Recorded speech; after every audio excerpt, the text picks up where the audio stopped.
नमस्कार, स्वागत है आपका तहलका इंडिया न्यूज में। आपके साथ मैं हूं दिग्विजय सिंह चौहान। उत्तराखंड आज देख रहे हैं आप। उत्तराखंड आज में खबरों का सिलसिला शुरू करें उससे पहले नजर डाल लेते हैं हेडलाइंस पर।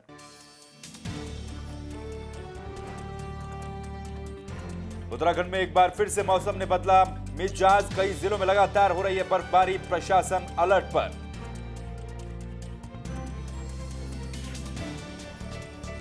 विश्व प्रसिद्ध हिम क्रीड़ा स्थल औली में हुआ 3 दिवसीय national alpine skiing and snow boarding प्रतियोगिता का शुभारंभ।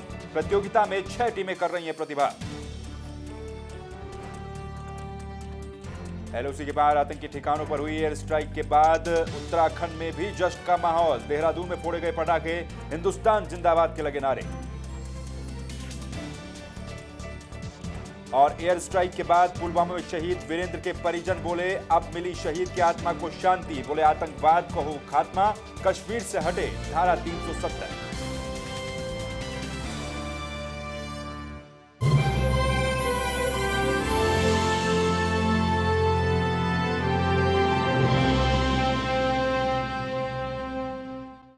उत्तराखंड में एक बार फिर से मौसम ने करवट बदल ली है। मौसम के बदलते मिजाज के बाद उत्तराखंड के कई पहाड़ी जिलों में भारी बर्फबारी देखने को मिल रही है। देर रात से ही कई इलाकों में बारिश के साथ साथ बर्फबारी हो रही है। ये 2 तस्वीरें आपकी टीवी स्क्रीन पर हैं। आप देख सकते हैं किस तरह से उत्तरकाशी में बर्फबारी हो रही है और दूसरी तरफ चमोली की तस्वीरें हैं। चमोली में किस तरह से भारी बर्फबारी हुई है और इस बर्फबारी के बाद लोग खासी मुसीबतों में भी हैं। तो मौसम विभाग ने उत्तराखंड में 48 घंटों का अलर्ट जारी किया था, जिसके बाद मौसम विभाग की यह भविष्यवाणी सटीक बैठती हुई नजर आ रही है और चमोली, उत्तरकाशी, रुद्रप्रयाग, पिथौरागढ़ समेत उत्तराखंड के कई जिलों में बारिश लगातार जारी है। बात अगर देहरादून की करें तो देहरादून में भी बारिश लगातार जारी है, तो वहीं ऊंचाई वाली जगहों पर बर्फबारी भी देखने को मिल रही है। ये 2 तस्वीरें आपकी टीवी स्क्रीन पर हैं। उत्तरकाशी में आप देख सकते हैं किस तरह से मौसम ने करवट बदली और बर्फबारी यहां पर हो रही है, तो वहीं दूसरी तरफ चमोली की तस्वीरें हैं। चमोली में किस तरह से बर्फबारी देखने को मिल रही है। तो इस बर्फबारी के चलते लोगों को भी मुसीबतों का सामना करना पड़ रहा है। वहीं चमोली में स्थित विश्व प्रसिद्ध हिम क्रीड़ा स्थल औली में 3 दिवसीय नेशनल प्रतियोगिता का शुभारंभ हो गया है। आपको बता दें कि यहां पर 3 दिन तक ये प्रतियोगिता चलेगी, जिसमें कि 3 दिन तक 6 टीमें प्रतिभाग करेंगी। साथ ही औली में ये 3 दिवसीय national alpine skiing and snow boarding championship चल रही है। इसका आगाज हो चुका है। औली में स्थित आईटीबीपी के पर्वतारोहण प्रशिक्षण संस्थान के परिसर में रंगारंग सांस्कृतिक कार्यक्रमों के साथ नेशनल स्कीइंग प्रतियोगिता का शुभारंभ हुआ। चमोली के औली स्थित विश्व हिम क्रीड़ा केंद्र में 3 दिवसीय नेशनल स्कीइंग प्रतियोगिता, ज्वाइंट सलाम और स्कीइंग क्रॉस कंट्री के साथ नेशनल प्रतियोगिता की भी शुरुआत हो चुकी है। इस कार्यक्रम का शुभारंभ सूबे के कैबिनेट मंत्री सुबोध उनियाल ने औली स्थित आईटीबीपी के ग्लास हाउस पहुंचकर किया। कार्यक्रम के दौरान लोक गायकों के द्वारा सांस्कृतिक कार्यक्रमों की प्रस्तुतियां भी दी गई। इस मौके पर कैबिनेट मंत्री सुबोध उनियाल ने कहा कि औली इंटरनेशनल डेस्टिनेशन के रूप में तैयार हो रहा है। आपको बता दें कि औली में 3 दिनों तक चलने वाली इस प्रतियोगिता में 6 टीमें प्रतिभाग कर रही हैं, जिनमें से 2 टीमें भारतीय सेना और आईटीबीपी की प्रतिभाग कर रही हैं। नेशनल स्कीइंग और स्नो बोर्ड कॉम्पिटिशन की शुरुआत हुई। काफ़ी उत्साह लोगों में जिस तरह इस साल बर्फ काफ़ी मात्रा में गिरी है, उससे इस खेल में और ज़्यादा मैं समझता हूँ इससे ज़्यादा जो संभावनाएं हैं इसके सफलता की ज़्यादा बढ़ी हैं। और सरकार हमारी संकल्प है कि ओली में जो संभावनाएं हैं उसको देखते हुए अंतर्राष्ट्रीय इस वर्ष अंतर्राष्ट्रीय कंपटीशन यहाँ पर कराया जाए। इस पर ओलंपिक से सरकार की बात हुई है। सरकार के लगातार प्रयास मुझे प्रवृत्ति है कि इस वर्ष ही हम होली में अंतर्राष्ट्रीय इवेंट करने में सफल हो गए। फाइन वाले रहे तो अल्पाइनी में ज़्यादा करिए इसकी देखते हैं, तो आज सुपर जीएस के लिए रेस है। फिर इस प्रतियोगिता से काफ़ी खुश हैं। काफ़ी सालों बाद हो रही है यहाँ पे इस नेशनल लेवल पर ये गेम। उत्तराखंड ओलंपिक एसोसिएशन और इंडियन ओलंपिक एसोसिएशन 6 रेसेस हैं और इसमें स्की की और स्नोबोर्ड की दोनों रेसेस है, जिसमें मेल और मैन और वुमेन टीम दोनों पार्टिसिपेट कर रही हैं। और इसको 5 टीमों पार्टिसिपेट कर रही हैं, जिसमें 2 इनवाइटेड टीम्स हैं और J&K, हिमाचल, दिल्ली, उत्तराखंड और army official teams. So I'm from Delhi team and I'm practicing here from 2-3 days and slope is very nice, smooth and gate बहुत अच्छे से लगे हैं लंबे से and अभी प्रैक्टिस चली है हमारी। वही एलओसी के बाहर आतंकी ठिकानों पर हुई एयर स्ट्राइक के बाद इस वक्त पूरे देश का जोश हाई है और यह हाई जोश उत्तराखंड में भी देखने को मिल रहा है। आपको 3 तस्वीरों में दिखाते हैं कि किस तरह से एयर स्ट्राइक की खुशी उत्तराखंड में मनाई गई। एक जश्न का माहौल चारों तरफ देखने को मिल रहा है। लोगों का कहना है कि पुलवामा में हुए 14 फरवरी के आतंकी हमले का ये एक करारा और माकूल जवाब पाकिस्तान और आतंकवादियों को दिया गया है। ये 3 तस्वीरें जिनमें आप देख सकते हैं किस तरह से जश्न मनाया जा रहा है। देहरादून से, हल्द्वानी से और लक्सर से 3 तस्वीरें हम आपको दिखा रहे हैं किस तरह से इस एयर स्ट्राइक का जश्न मनाया जा रहा है, पटाखे फोड़े जा रहे हैं। तो वहीं दूसरी तरफ लोग एक दूसरे को मिठाइयां खिलाते हुए भी नजर आए। हर जगह पर लोग सड़कों पर उतरते हुए नजर आए। हिंदुस्तान जिंदाबाद के नारे लगाए गए और बेहद ही खुशी इस एयर स्ट्राइक पर लोगों ने जताई है। तो हिंदुस्तान ने एयर स्ट्राइक करके जैश-ए-मोहम्मद के आतंकी ठिकानों को तबाह कर दिया था। जैश-ए-मोहम्मद वही संगठन जिसने पुलवामा आतंकी हमले की जिम्मेदारी ली थी और देश भर में जोश हाई है। तो उत्तराखंड की भी ये तस्वीरें आपकी टीवी स्क्रीन पर आप देख सकते हैं। वहीं देहरादून में भी एयर स्ट्राइक के बाद लोगों का जश्न देखने को मिला। यहां पर लोग एक दूसरे को बधाइयां देते हुए नजर आए, मिठाइयां खिलाते हुए और पटाखे फोड़ते हुए भी नजर आए। उनसे बातचीत की है हमारे संवाददाता विशाल गर्ग ने, सुनिए। भारत की वायुसेना ने जिस तरह से पाकिस्तान के अंदर घुसकर आतंकियों को मुंह तोड़ जवाब दिया है, तो हिंदुस्तान की अगर हम बात करें, यहाँ पे हम देहरादून की बात करें तो देहरादून के युवाओं में बेहद खास उत्साह देखने को मिल रहा है। लगातार पटाखे फोड़े जा रहे हैं। आपको किस तरह से, जिस तरह से हमारी सेना ने आज पाकिस्तान में घुसकर हमला किया है, किस तरह से? हमें बहुत खुशी हुई और ऐसे हर बार करते रहे। हम यही चाहते हैं पूरा पाकिस्तान ही खत्म कर दे। हम भी खुशी हुई। हम व्यापार वाले हैं सारे, जितने ठेली वाले, जितने भी बस वाले, मैजिक वाले, जितने भी है, जितने गाड़ी स्टाफ है, ये हम सब की दौलत है। जो बम फोड़ रहे हैं, ये सब कुछ से सब लोगों को खुशी हुई है। ये हिंदू मुसलमान कोई भी हो, सब खुश है। क्यों? हमारा कहना यह है कि अभी मारा फिर और मारे, सबको मारे जितने हैं। और यहाँ जो आतंकवाद के खिलाफ यहाँ भी है, उनको भी मारे, ठोक ठोक के मारे।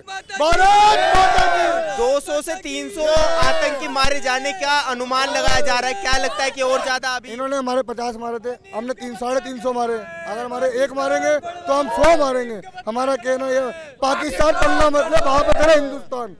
अच्छा भाई साहब, क्या लगता है कि 200-300 अब आतंकी मारे गए, क्या लगता है कि बदला पूरा हो गया या अभी और? अभी बदला पूरा नहीं हो, अभी और बदला लिया जाएगा, पूरा पाकिस्तान खत्म किया जाएगा। हाउस द जोश, बहुत ज्यादा कि मजा आ गया, दिल खुश हो गया पूरा। हमारा दिल में खुश है कि हम हिंदुस्तानी है। तो तमाम युवाओं में आज जोश देखने को मिल रहा है और सभी का एक यही कहना है कि अभी सिर्फ शुरुआत किया, अभी और बदला लेना बाकी रह रहा है। कैमरा पर्सन नितिन काथवास के साथ विशाल गर्ग, तेलकंडी न्यूज़, देहरादून। चलिए अब आपको अगली तस्वीर दिखाते हैं किस तरह से एयर स्ट्राइक के बाद लोगों के अंदर खुशी है और नैनीताल में लोग क्या कुछ कर रहे हैं ये भी आप देख लीजिए। पुलवामा आतंकी हमले का जिम्मेदार जैश-ए-मोहम्मद और जैश-ए-मोहम्मद के कई महत्वपूर्ण ठिकानों को सेना ने एयर स्ट्राइक के चलते ध्वस्त कर दिया और नैनीताल में भी इसकी खुशी देखने को मिली। आप देख सकते हैं किस तरह से नैनीताल में भी लोग खुशी मना रहे हैं। नैनीताल में स्थानीय लोगों ने और पर्यटकों ने आतिशबाजी की और पूरे बाजार में मिठाइयां बांटकर अपनी खुशी का इजहार किया। शहीदों को नमन भी किया गया। साथ ही पाकिस्तान को करारा जवाब देने के लिए देश के प्रधानमंत्री नरेंद्र मोदी का धन्यवाद भी लोगों ने यहां पर अदा किया और कहा कि अब भी इतने से अगर कुछ नहीं होता है तो आर पार की लड़ाई भी होनी चाहिए। तो तस्वीरें आप देख सकते हैं नैनीताल की किस तरह से लोगों ने खुशी मनाई है इस एयर स्ट्राइक के ऊपर। तो उत्तराखंड आज के इस बुलेटिन में फिलहाल यहां पर रुक रहे हैं एक छोटे से ब्रेक के लिए, लेकिन ब्रेक के उस पार कुछ और खबरें।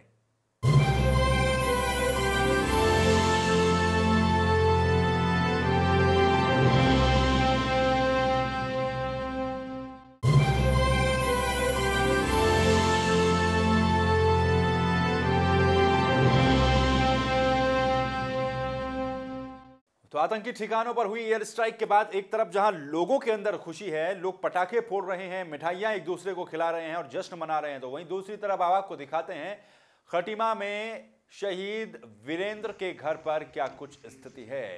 वीरेंद्र पुलवामा हमले के दौरान शहीद हो गए थे। सीआरपीएफ के जवान थे, उसी बस में सवार थे जिस बस पर आतंकी हमला किया गया और उनके परिजनों की भी प्रतिक्रिया सामने आई है। उनका कहना है कि उनकी पत्नी का कहना है कि आज मेरे शहीद पति की आत्मा को शांति मिली होगी। साथ ही उन्होंने कहा कि आतंकवादियों का खात्मा होना चाहिए, कश्मीर में धारा 370 को खत्म सरकार करे। पुलवामा में हुए आतंकी हमले के बाद देश के 40 जवानों की शहादत का जहां पूरा देश पाकिस्तान से बदला मांग रहा था, वहीं बीती रात को भारतीय वायुसेना ने सरकार के निर्देश पर पाकिस्तान के पीओके में सर्जिकल स्ट्राइक कर लगभग 300 के करीब आतंकवादियों का खात्मा कर दिया। शहीद सैनिकों की शहादत का बदला लेने का ही काम किया गया।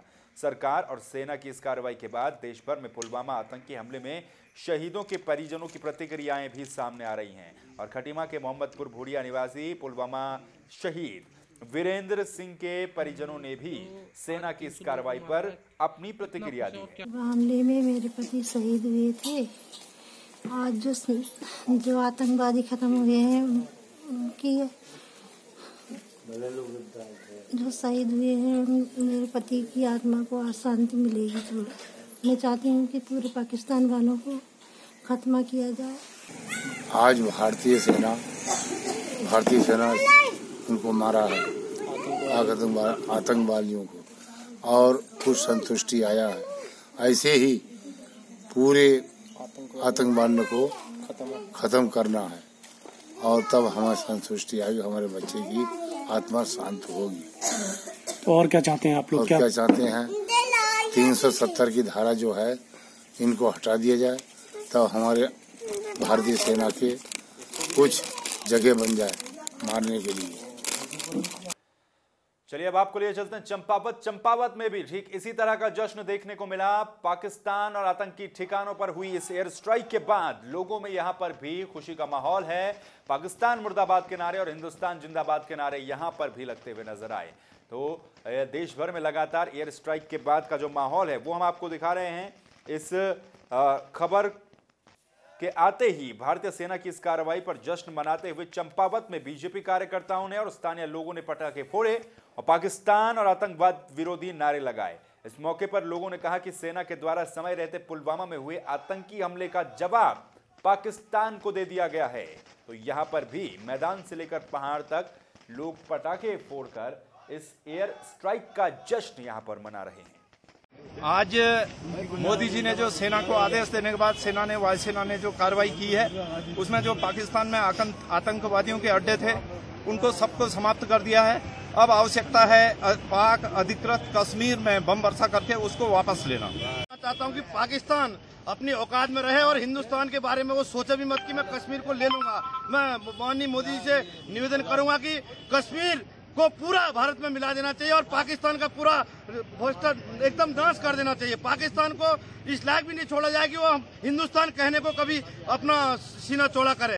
देश हित में जो सेना ने काम कर रखा है और जो मोदी जी के शरण में जो काम हुआ है वो देश के लिए हित में एक पहचान बनेगी और भारत विश्व में पहचाना जाएगी। भारत के ऊपर कोई आंख नहीं दिखा सकता है। क्या मतलब ये है कि जो हमारे जनरल साहब है उन्होंने जो बम से अटैक किया पाकिस्तान में, पाकिस्तान का खलास कर दे और एक एक जवान का बदला उन्होंने लिया। जो 300 आदमी को उन्होंने मार गिराया है, इसमें हमें बड़ी खुशी की लहर है और पूरा हिंदुस्तान क्या कहते हैं आर्मी के साथ। तो वहीं काशीपुर में भी जनशक्ति विकास संगठन ने इस एयर स्ट्राइक का जश्न मनाया। जनशक्ति विकास संगठन के मुस्लिम समुदाय के लोगों ने यहां पर पाकिस्तान के ऊपर हुई इस एयर स्ट्राइक का जश्न मनाया। जमकर एक दूसरे को बधाइयां दी गई और सेना को यहां पर सलाम किया गया। मुस्लिम समाज के दर्जनों बुजुर्ग और युवाओं के साथ ही कई लोग यहां पर सेना की कार्रवाई पर खुशी का इजहार करते हुए नजर आए। भारत द्वारा पाकिस्तान पर हमला किए जाने का पुरजोर समर्थन करते हुए हिंदुस्तान जिंदाबाद और पाकिस्तान मुर्दाबाद के नारे यहां पर लगाए गए। इस दौरान जनशक्ति विकास संगठन के राष्ट्रीय अध्यक्ष मोहम्मद आरिफ खान ने लोगों को मिठाइयां भी बांटी और कहा कि भारतीय सेना किसी भी नापाक हरकत का जवाब देने के लिए सक्षम है। दुनिया भर के आतंकवादियों को यह समझ लेना चाहिए कि जो भी भारत की तरफ आंख उठाकर देखेगा उसके नापाक इरादों को कुचल दिया जाएगा, चाहे वो किसी भी राष्ट्र, धर्म या जाति का क्यों ना हो। भारतीय वायुसेना ने पुलवामा में हुए आतंकी हमले में शहीद 40 जवानों की शहादत का बदला लेते हुए हर भारतीय नागरिक का सिर ऊंचा कर दिया। जैसे भारत ने पाकिस्तान पर हमला करा, हमने अपनी खुशी का इजहार करा है। मुस्लिम समाज भारत के साथ कंधे से कंधा मिलाकर चलेगा और आतंकवादी का कोई धर्म नहीं होता। वो धर्म के नाम पर हमारे जो हिंदुस्तान पर हमला कर रहे हैं उन्हें मुंह तोड़ जवाब देगा हिंदुस्तान, और भारत मुंह तोड़ जवाब दे रहा है। और इन्होंने हमारे 42 शहीद हमारे सैनिक कर रहे हैं, हम 4200 करेंगे और इंशाअल्लाह हर तरीके से हम इनके मुंह तोड़ जवाब देंगे और पाकिस्तान के हर नाकाम हरकत को हम फेल कर देंगे। और हिंदुस्तान का आज सैनिकों ने हमारा सर ऊंचा करा है, हिंदुस्तान का पूरी दुनिया के अंदर आज मुंह तोड़ जवाब दिया है।